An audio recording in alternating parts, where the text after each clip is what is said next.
in their overtaxed bodies. And for too many, life has become a rat race, only to discover that the cheese you've been chasing is molded. And so people are exhausted in mind, exhausted in their body. They're exhausted in their souls.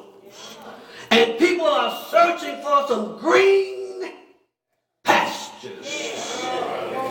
Now, I don't have to tell you that a peaceful night's sleep is not found in some high-priced mattress. And I need a good mattress now, because my back like some of y'all back. If I sleep on a cheap mattress, have to rock to get out of bed the next day. Sometimes I got to rock to get out on the good mattress. But you don't get a good night's sleep just because you got a good mattress. And you don't get a good night's sleep in some expensive, overstuffed recliner. A good night's rest is not found in a nightclub. You can't find rest in worldly pleasures. You can't find rest in a 5-star resort.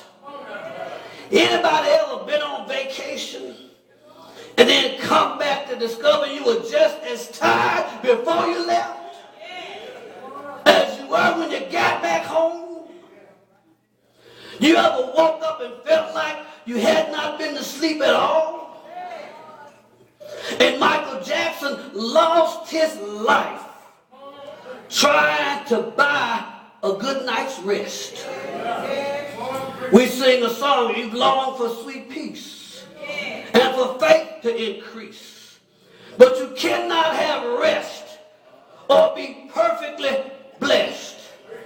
The only way you're going to find sweet rest is to find some green pastures. And green pastures are not found in some distant place, but green pastures are found in a relationship with the shepherd. It's a well-known fact that sheep cannot rest until certain conditions have been met. Sheep can't rest if they're in fear. Sheep can't rest if they're feeling anxiety. Sheep can't rest if they're feeling frustrated. When sheep are nervous and restless, they won't lay down.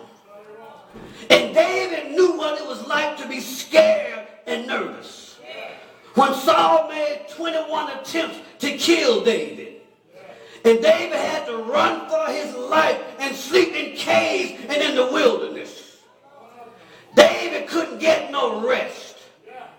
And we are no different from the sheep.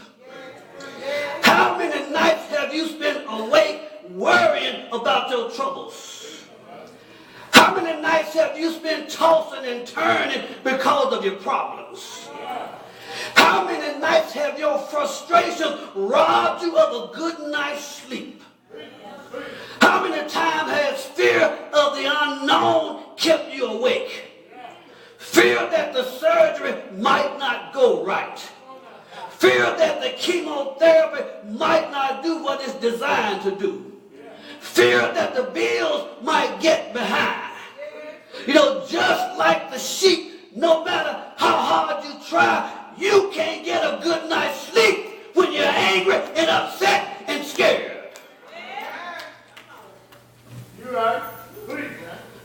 And so David said, when I'm scared, he makes me lie down. He makes me lie down. You know, when sheep hear any kind of sound at all, they will jump up on their feet and they will stand there all night long. And when the sheep are afraid to lay down, the shepherd comes over to the sheep and takes his hand and gently pushes him down to the ground. And when he pushes him down, he keeps his hands on him and holds him there until the sheep go back to sleep. Sometimes God got to make you lie down. Sometimes when you go in the hospital, God is making you lie down.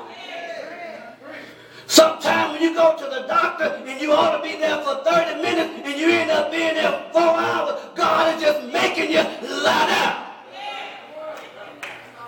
And don't get angry when God makes you lie down. I had a colonoscopy about 4 weeks ago. And the anesthetist gave me too much medication. And I couldn't wake up. And everybody else was gone. And I'm still back there asleep. And every few minutes somebody come through and tell Sandy, well, he'll be up in a little while. But just hold on. And they getting ready to go and I'm still back there asleep. And so finally I did wake up. And we got in the car and started home. And the lane that we were traveling in, the traffic began to back up and slow down. And I began to get irritated all over again. Now I done been up there all morning long sleep. They gave me too much medication. I'm trying to get home and now the traffic is all backed up. But as we got on up a little closer, and I saw the lane that we were traveling in, there was a car in that lane. And they had covered the car up with a blanket.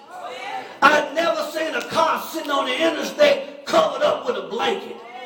But we found out later that the lady driving the car was killed in an accident. And that's the lane we would have been in. And I realized, and maybe if I hadn't been asleep, it might have been me in that car. Sometimes God makes you lay down.